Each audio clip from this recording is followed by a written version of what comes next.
simplement, Ce que vous dites est il factuel. faut quoi Ce que vous dites est factuel. Et Le ces populations gouvernement aujourd'hui, ukrainien a bombardé sa population. Les enfants ont vécu 8 mois dans des caves.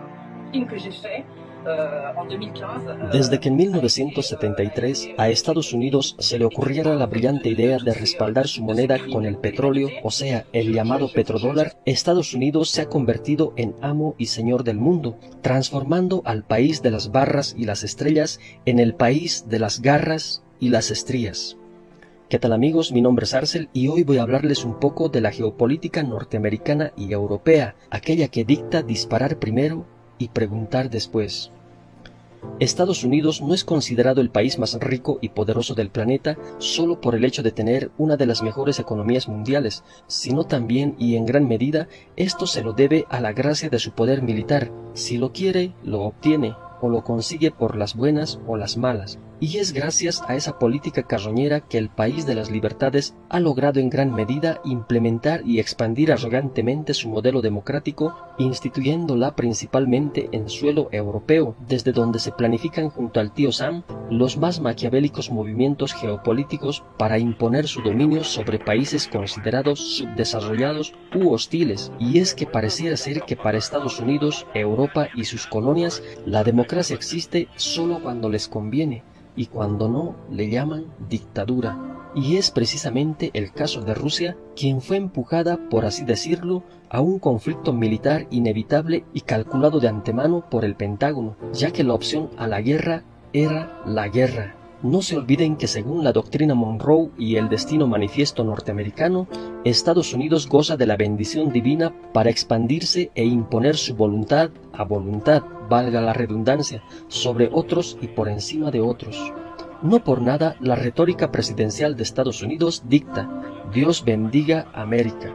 En 2014, el golpe de Estado en Ucrania contra Víktor Yanukovych, empujado discretamente por Estados Unidos y Europa, despojó a Ucrania de su neutralidad, convirtiéndola en un país rusofóbico y pro-europeo.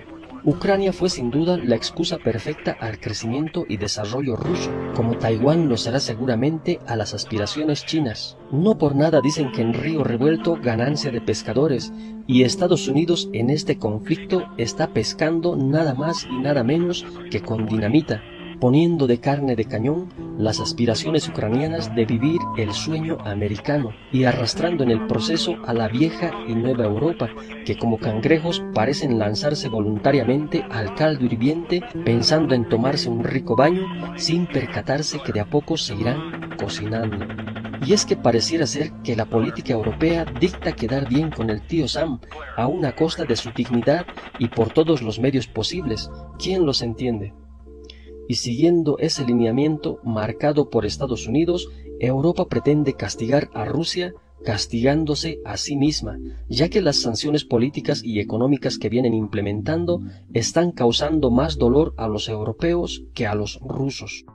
El viejo continente, a la cabeza de la presidenta de la Comisión Europea, Ursula von der Leyen, declara diariamente a los medios de comunicación autorizados por Estados Unidos y la OTAN que se impondrá un embargo al petróleo y gas ruso a corto plazo, vale decir que en un promedio de 6 meses. Pero una cosa es lo que nos cuentan y otra muy distinta es la realidad.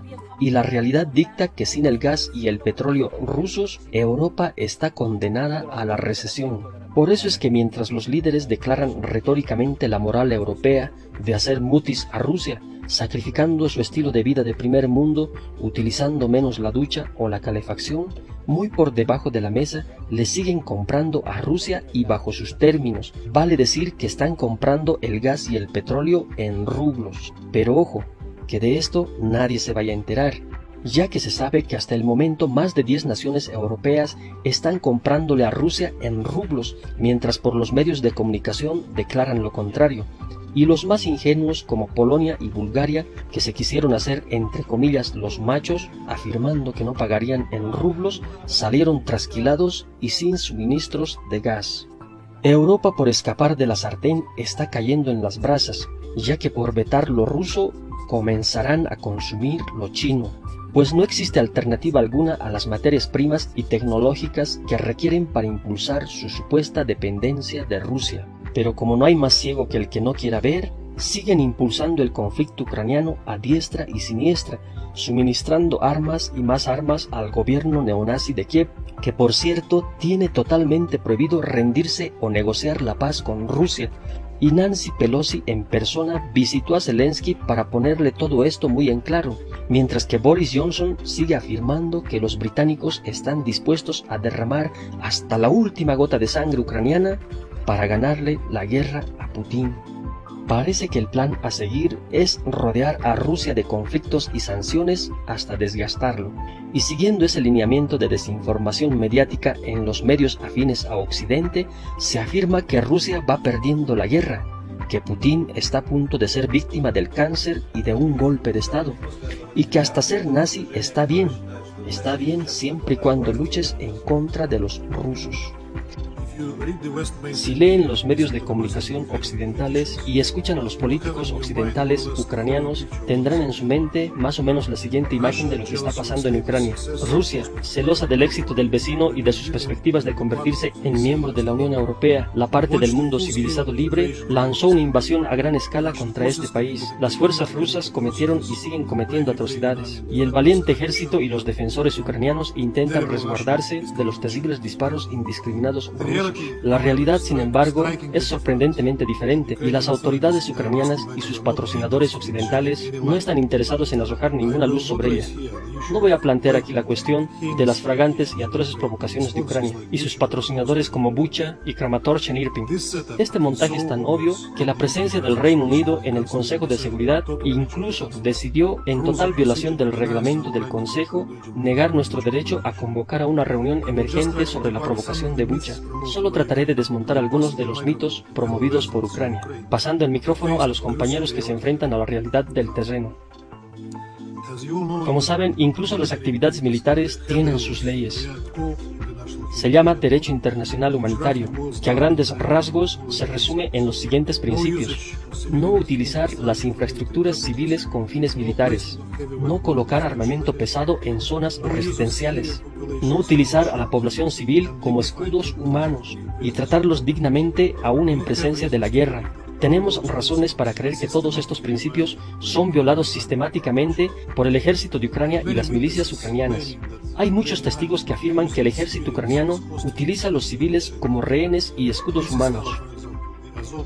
Hemos visto cuáles son las tácticas del batallón Azov en las grandes ciudades, concretamente en Mariupol.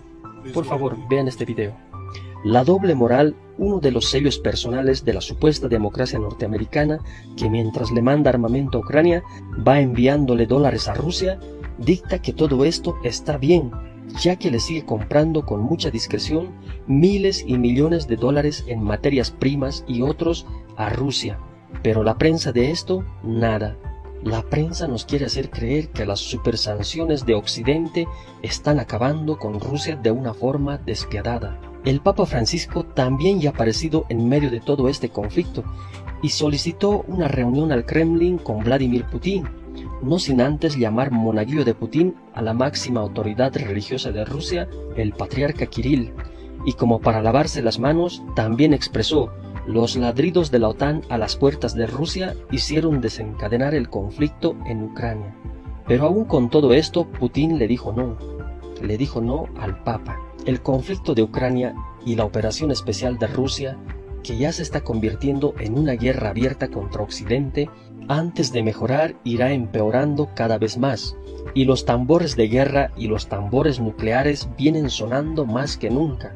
Mientras Estados Unidos quiere eliminar a Rusia a costa de sanciones y desgaste militar, Rusia viene preparándose muy en serio para un conflicto militar nuclear.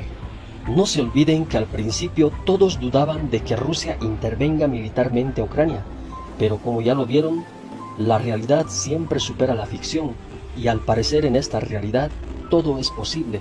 No vaya a ser que el día de mañana nos salga el tiro por la culata. Dicen que cuando la guerra comienza, la primera víctima es la verdad, y esto no está muy alejado de la realidad. Escuchen al periodista italiano Giorgio Bianchi, quien pudo ver de primera mano la desinformación que los medios occidentales van promoviendo como verdadera. Hace poco volví del Donbass, donde documenté el conflicto durante 2 meses. Debo decir que ya me esperaba una diferencia entre la realidad y lo que los medios van diciendo, pero no a estos niveles. Puedo entender la propaganda rusa. Puedo comprender la propaganda ucraniana. Lo que me parece incomprensible es la propaganda europea. Con los medios de información rusos censurados y con todos los llamados medios de información aliados con la propaganda ucraniana para el público europeo, soy europeo. Es prácticamente imposible formarse una opinión objetiva de la realidad. Por esta razón, más y más personas están pidiendo en la web información más equilibrada. Los gobiernos y las plataformas digitales, en vez de cuestionarse a sí mismos al respecto, intentan limitar el acceso a la información online. Pareciera que su objetivo es apoyar una sola narrativa. Yo mismo he expuesto varias noticias falsas difundidas por los medios europeos. El hecho de que Mariana, la chica que fue símbolo del bombardeo del hospital de Mariupol, que por cierto no había sido cometido por los rusos, el hecho de que los rusos no estuvieran deportando a civiles de Mariupol, sino que pudieron evacuar a todos los civiles que sí querían irse. Es evidente que tampoco pudieron llevarse a aquellos que querían quedarse. Del lado contrario, he mostrado que los ucranianos y las milicias han utilizado a los civiles como escudos humanos. Y he recogido decenas de testimonios que lo confirman. Pero no hay ningún rasgo de esta comprobación de hechos en la prensa convencional. ¿A qué estamos jugando? ¿Qué queremos? ¿La Tercera Guerra Mundial? ¿Queremos reducir la población europea a la miseria a base de sanciones? Soy un periodista independiente. Mi trabajo ha sido reconocido internacionalmente. Pero no puedo trabajar en Ucrania, porque estoy en una lista negra en la que soy definido como criminal solamente por hacer mi trabajo y llevar mi punto de vista al público. Un punto de vista documentado por 8 años de trabajo de campo. Hoy me acusan de ser mal profesional, pero no puedo trabajar en el otro lado, porque me arriesgo a ser detenido. ¿Ustedes creen que esto es normal? Si te gustó el video, no te olvides darle like y compartirlo en las distintas redes sociales. No te olvides suscribirte a mi canal activando la campanita de notificaciones. Mi nombre es Arcel y me despido hasta el siguiente video programa.